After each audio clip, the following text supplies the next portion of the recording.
It's not too late for me to review Update 13 for Payday 3, is it? Right? Honestly, I just want to talk a bit about this update and give my overall thoughts on it, and I had planned to put this video out a couple of days ago, just after I'd played it on stream. As a lot of you know, I didn't use the early access build that I had, the last one I had before leaving the partnership. But honestly, after my stream on Monday, I just didn't have much motivation to turn on the camera and talk about Payday. Probably not really a surprise, and I don't think many of you could blame me considering what's happened the last few weeks, but I do want to talk about this update because there's some really good stuff to it, and I want to give the devs praise. They're the people that I'm always trying to champion in my videos, and it would be very unfair if an update that comes out with some really good work that the devs have clearly put hours into doesn't get honoured. So I want to do that. I want to talk a bit about it and what I like about it, as well as a couple of bits I'd like to improve with the update, or little tweaks that I make, so some little small critiques, but genuinely, in the grand scheme of things, really not that significant. So as always, if you enjoy this video, please do consider clicking the thumbs up. I'd greatly appreciate it, and also leave a comment down below to let me know what you think of Update 13 and what your hopes are for the future of Payday 3. Are they high? Are they low? Are they in between?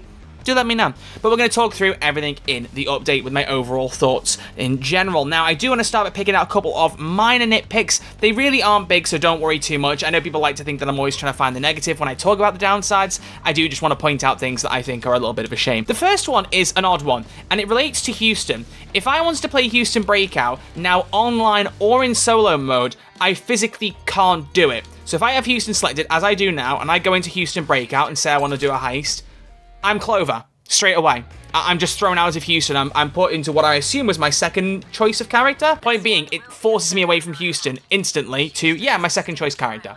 So you physically cannot... We're bringing him Shade, home. will you shut up, please? That's another bug. Shade talking through things on the main menu of the heist when you finished a heist. She just starts explaining the heist to you again. That's very weird. But yeah, so it takes me to my second preferred character. So now I can't play as Houston in Houston Breakout online or solo mode, something that was stated in the patch notes. And just a nitpick, it feels a little bit silly. I don't want to go as far as to say anti-fun, because it's not some massive change to the game, but it just feels a little bit anti-player in some way, just because people like playing as Houston and may want to play the Breakout as Houston in the same way they did in Payday 2, where you actually got an achievement, I believe, for completing Hoxton Breakout as Hoxton. It was like Time Paradox or whatever it was called, something like that. So to not have that option in Payday 3, it just feels a bit silly. You know, I know people are saying that we're going for a little bit more of that goofy, silly nature in Payday 3 now Sociopath's been added.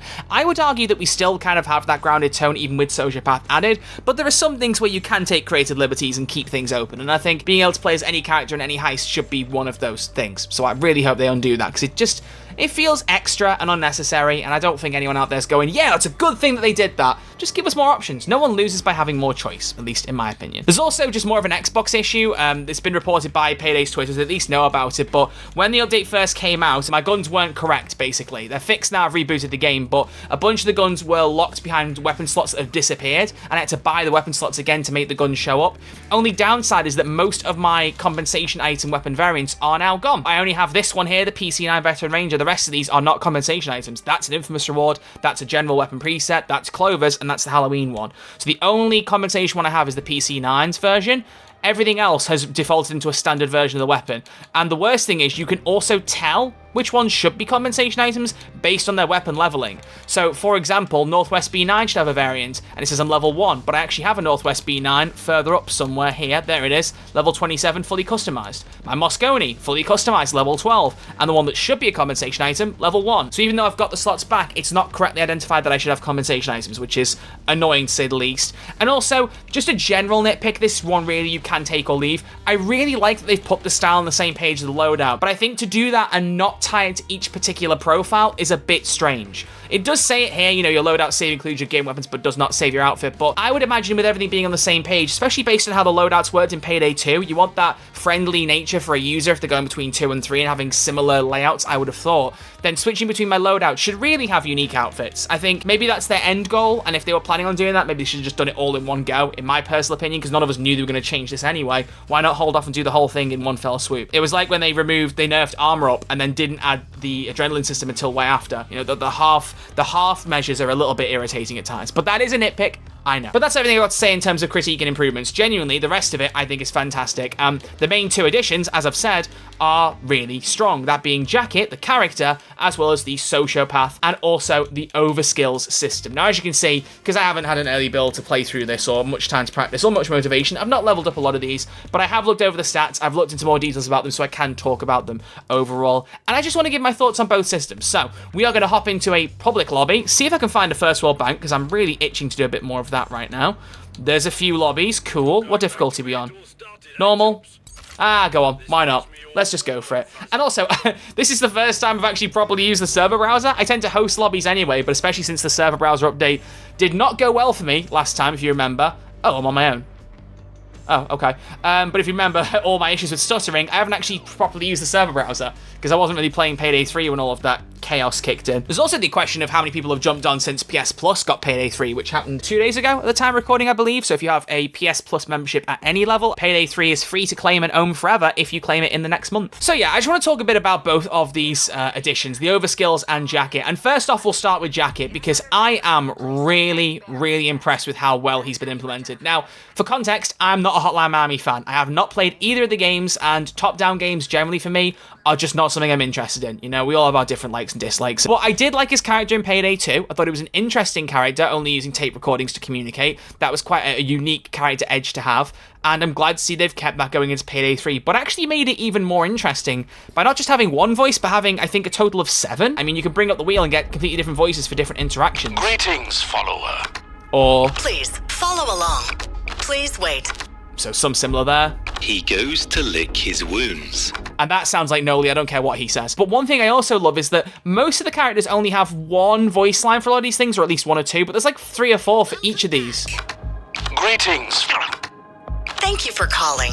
Like, I just like that depending on which one you pick, you get different audio tapes to say the line. There's obviously still the argument that with particular characters, you want to have more interactions between them during heist. You want to have Dallas saying more things to Chains or to Jacket, whatever it may be. But in terms of each character giving their own unique personality and coming across more like who they should be, who they can be, you know, all their character traits, yada, yada, yada. I think Jacket is easily the best implementation of a character in any heister in Payday 3, without a shadow of a doubt. I really like the way the lines are implemented, the way they're organized, and the different mixtapes you've got.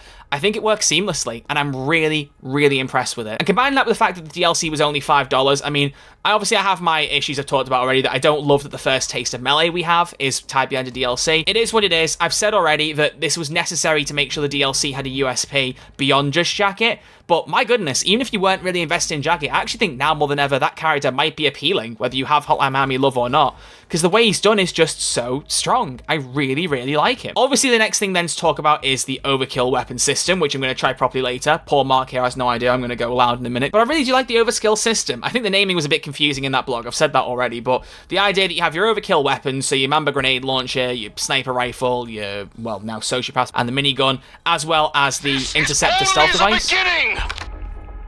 Good to know. All of them having different options. I like that they've added a stealth option when they do the Overskill system, because up to now, the Overkill weapons have only been useful for loud gameplay. Oh, wow, my server connection is not good. Oh, for goodness sake, I wasn't properly paying attention. Oh, poor guy wants to restart. Sorry, fella, I need gameplay. I apologize. I apologize profusely.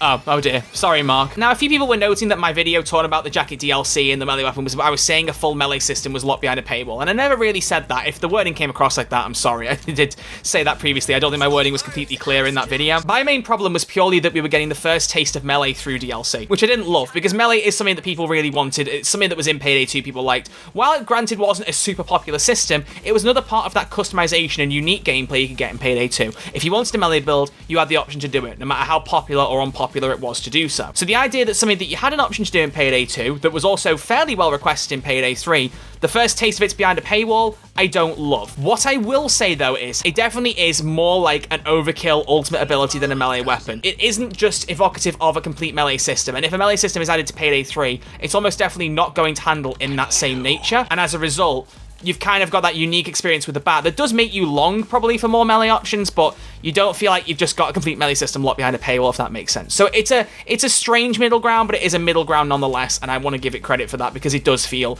unique and separate to any kind of melee that we had in Payday 3. Payday 2, sorry. How am I still getting Payday 2 and Payday 3 mixed up 18 months in name-wise? I don't know how I'm doing that. So yeah, that's the murkiness of that out of the way. But overall, I like that they've given you the ability to upgrade every single overkill weapon and give them more unique gameplay styles. Some of them, I think, might be a little bit too cracked now, especially the Red Fox Sniper. The ability to have graze with that sniper, hitting multiple targets, go through even more surfaces, it's probably a little bit too broken now, but honestly, I'd make the case that, especially while, you know, as Doom posty as it may seem, whatever it is, especially while the future Payday 3 is to be fair, still in a little bit of doubt. We don't really know what the future looks like for this game. I'm honestly happier with the game having slightly broken balance than being too unfair on balance, you know? It's kind of like the ammo funnel debate, which, as I've said before, it's not something I want to dig up for what happened, but more for the point of saying, you know, the whole reason we pushed back on the ammo funnel debate was because it was one of those fun skills that, granted, while it was a little overpowered, was fun to use, and I'd rather have too many fun options that might be a bit broken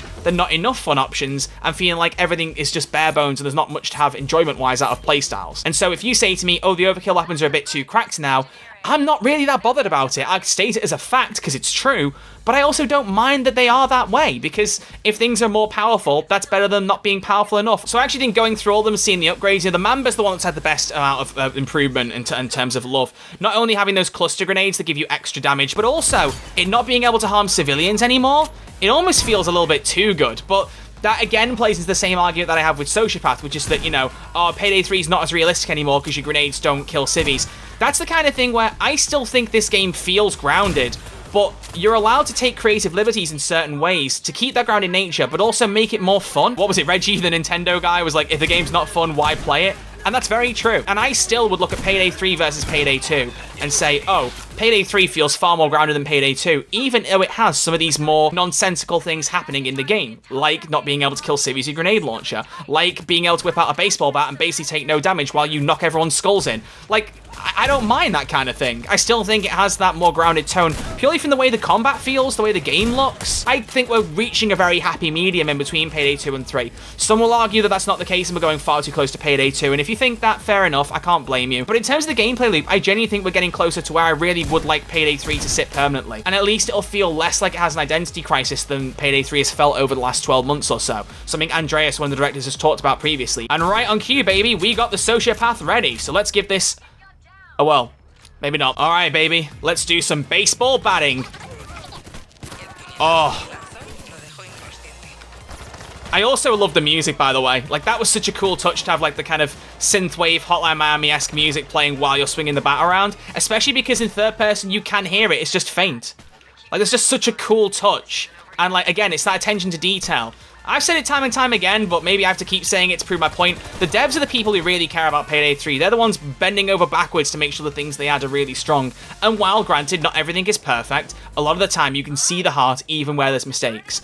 And this is so true with this DLC. Obviously, you can make the argument of, you know, oh, these certain systems should be free as well as paid, yada yada, and I honestly think that's fair, but you've got to make sure that the DLC you release warrants the price tag. You have to make sure that when you are selling these DLCs, there's something in there to appeal to the average buyer. Because if you don't do that, what's the point of buying the DLC? So at least partially, you got to have some things that feel a little bit stronger, just so people will be willing to put the money into that particular DLC, that particular content drop. And like I said, in terms of implementation, I think they've really, really nailed it. I just love the way that Sociopath bat feels. I think it's so, so good. One thing I admittedly haven't tried yet because I'm yet to upgrade it properly, and I will be getting there on stream, is the Interceptor device.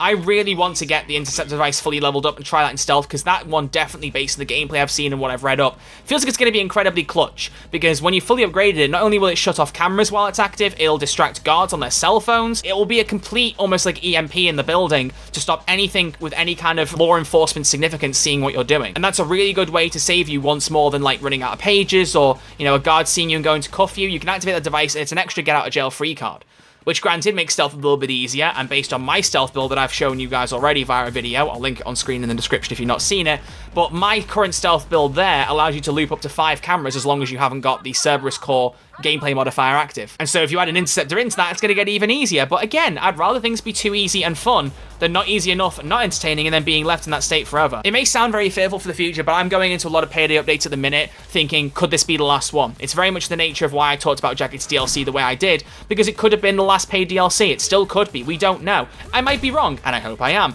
But I do have that fear, based on the way Starbreeze have been handling things recently, that at some point the plug's going to get pulled. And so every time an update comes out now, I'm going to have that critical lens of like, where is it leaving the game? Where is Payday 3 being left if they suddenly decide, that's it, Baxter's the only thing we care about now, let's push the development on that? And if you left the game at this particular point now, the balance is a little bit too cracked towards being easy, but it's fun. And that really should be paramount, at least to me. So yeah, I'm waffling a lot, but the point that I'm trying to make is that I think in terms of game balance and fun, Update 13 has done nothing but good things. You know, I led with a couple of criticisms I had at the start, but generally, I'm really, really happy with where the game's at right now. I really do think in terms of the gameplay loop, it's stronger than it's been in a while. Especially now that Overkill Weapons, a system that definitely felt a bit underbaked until now actually has a proper reason to exist with proper upgrades to mean that when you whip out an Overkill weapon, it's really going to do some damage and can genuinely turn the tide of the heist, especially on the higher difficulties, which, granted, while they might be easier than they should be, it's still a nice effect that you know you're going to make a difference with something like that. I really, really like how that's implemented, so I will keep singing its praises. And assuming we still get the Armor 2.0 system and the skill rework, which I don't see any reason why we won't, my question was more whether we get more actual new content via heists, characters, weapons, that kind of thing. If we do end up finding ourselves at the terminus of Payday 3 by, say, the end of 2024, we'll have a really good final system to lay out with, I would hope, you know? Armor that feels a bit more rewarding, a skill system that's fun to use, and the Overkill weapons now being the way they are, a lot of the core features we need for the game will have been implemented, and that will feel really good. Obviously, the only downside then is we still will need the offline mode, and I'm going to keep saying it because we need that to be added. If there's no offline mode for Payday 3, then all the praise I'm making for this game, all the compliments I'm giving it, will eventually be at moot points. Because there will be a terminus at some point in the future where nothing in this game can be accessed. And worst of all, the money you've spent on this game, including the Jacket DLC, will be moot. They'll be rendered useless. You'll have wasted your money effectively in terms of the long term. You'll get fun out of it until the server's shut down, sure, and you could say, oh, I get my money's worth based on that. But, like, you want to be able to play for as long as you can, right? And if there's no offline mode, you can't do that. That's definitely a concern that I have, and it does worry me for the future of Payday 3, definitely. And that's why I'm going to keep mentioning it, and also why I still don't love that Starbreeze are playing so coy on it. I just don't have a lot of faith that Starbreeze are really going to put the funding and time in necessary to keep Payday 3 going and make sure it's the game that the fans deserve and that fans counted on it being after Payday 2's support finally fully ended. And so I'm just sat here thinking, I want to make sure that if we really don't know what the future of Payday 3 looks like, it's got that longevity even if it doesn't have official game support. And if we don't even have that longevity, then you ask the question of what's the point of investing the time into this game if at some point the plug will be pulled. With Payday 2, you got peer-to-peer connection, and correct me if I'm wrong, that will just last until Kingdom Come. There's no fear of servers shutting down there.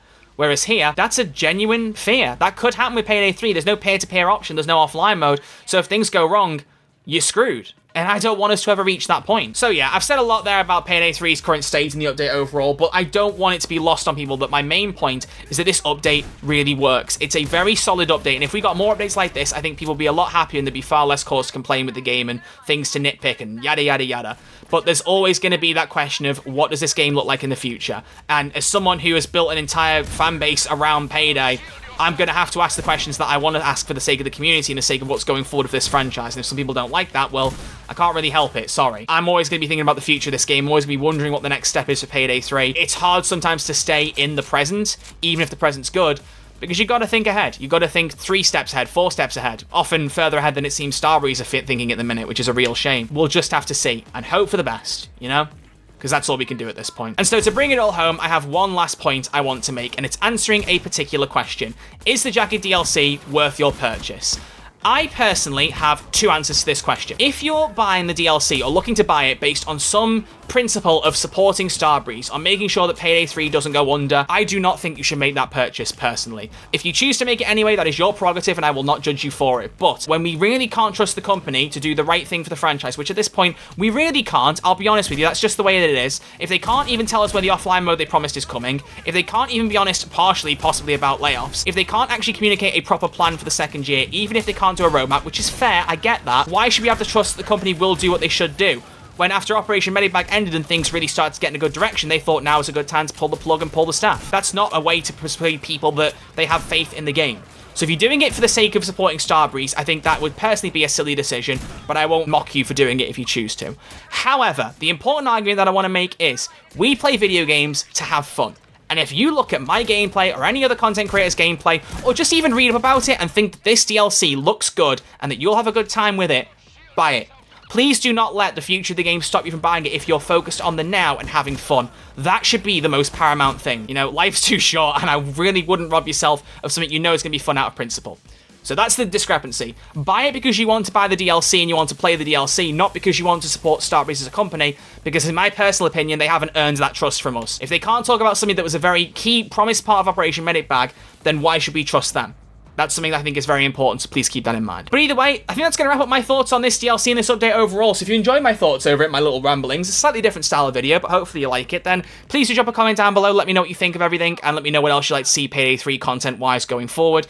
With the weekly blogs being gone now, and us not really knowing the next update comes out, there's going to be a lot of gaps in between with Payday news, and I may well just take the opportunity to just focus on non-Payday videos, but I will still come back and talk about things whenever I feel relevant. And there are some things I could still do, like I would like to rank my favourite and least favourite heists to Payday 3. That could always be a fun one to do. So there's the odd ideas here and there that I've got. But beyond that, let me know what else you'd like to see, and I will keep it in mind for future content. So, as always, like I said, if you enjoyed the video, please drop a thumbs up, be greatly appreciated, and click subscribe to stay up to date with all future content. But on that note, I'll leave it there. Thank you all for watching, take care, and I'll see you all soon.